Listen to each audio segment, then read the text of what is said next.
Hello out there to everyone at the liveactionanime.org forums.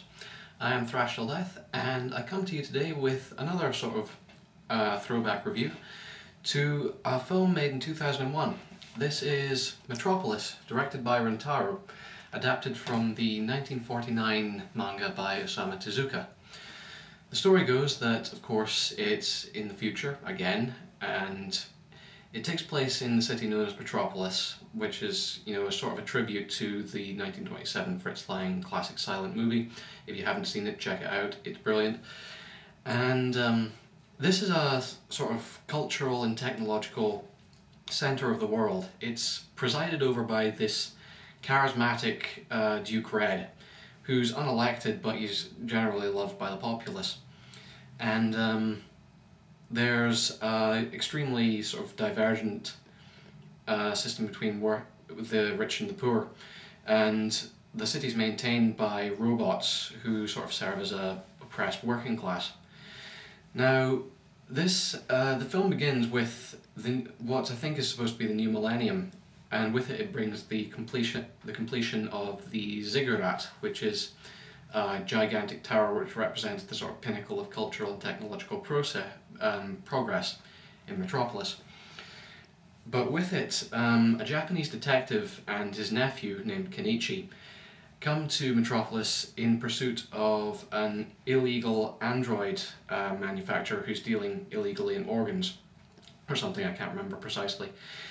And they trace this to a shady deal that's gone on with Duke Red, who's commissioned this scientist to build an android who's sort of the pinnacle of robotic technology, who gets named Tima.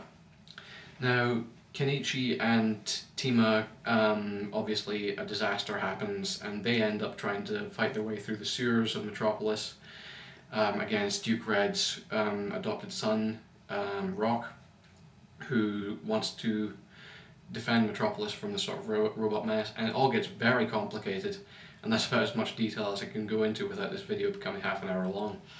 It's written by Katsuhiro Otomo, who obviously you'll know from as the creator of Akira, and obviously one of Katsuhiro Otomo's greatest strengths as a writer is his ability to juggle between loads of different characters and have their motivations well established, and have them interact in a way that seems natural and plausible, and not too slow-paced or too forced. And in that respect, Metropolis really shines, because it does manage to tell a very sort of elaborate narrative with lots of different factions at work all at once, and bring it all to its sort of logical conclusion. Also, it's one of the most beautiful looking anime films I've ever had the pleasure of seeing. It was made in 2001, of course, and it represents sort of, it was sort of one of the progenitors of fusing 2D with 3D animation, and it does it a lot better than a lot of its contemporaries, or a lot of films that are even being made now, almost a decade later.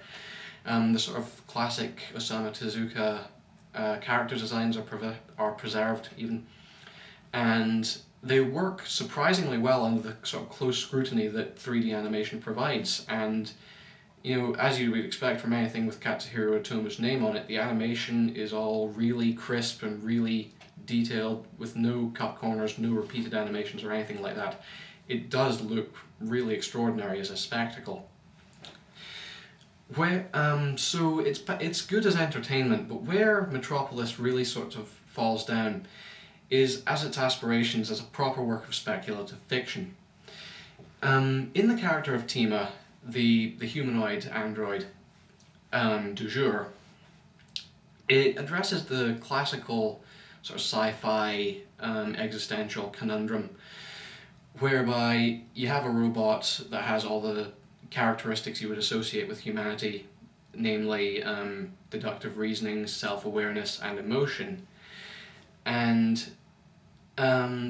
through this character they question the existential implications of the significance of being human if these characteristics can be replicated in a robot. And of course this is an interesting question. It would be a hell of a lot more interesting if every other work of sci-fi published in the last 30 years hadn't done it as well.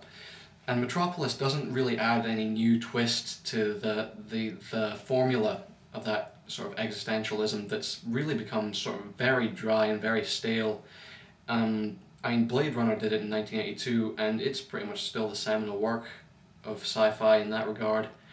And other works have sort of brought their own twists to the formula. Some have done it better than others. But Metropolis really doesn't bring anything new to the table in that regard. It also serves as a love story between Kenichi and Tima, which is, it's sort of ubiquitous in a way.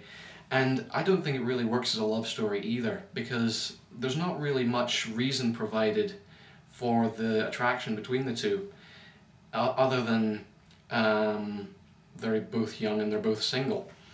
In fact, a lot of the characters, Otomo goes out of his way to establish the characters' motivations, and a lot of them are perfectly likable, but it's that thing again where likability doesn't equal them being interesting or deep.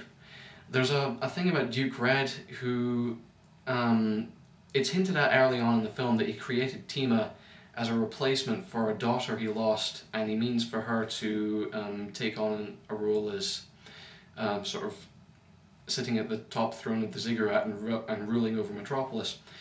But that sort of thematic thread gets sort of abandoned along the way, and he just ends up coming across as another megalomaniacal dictator.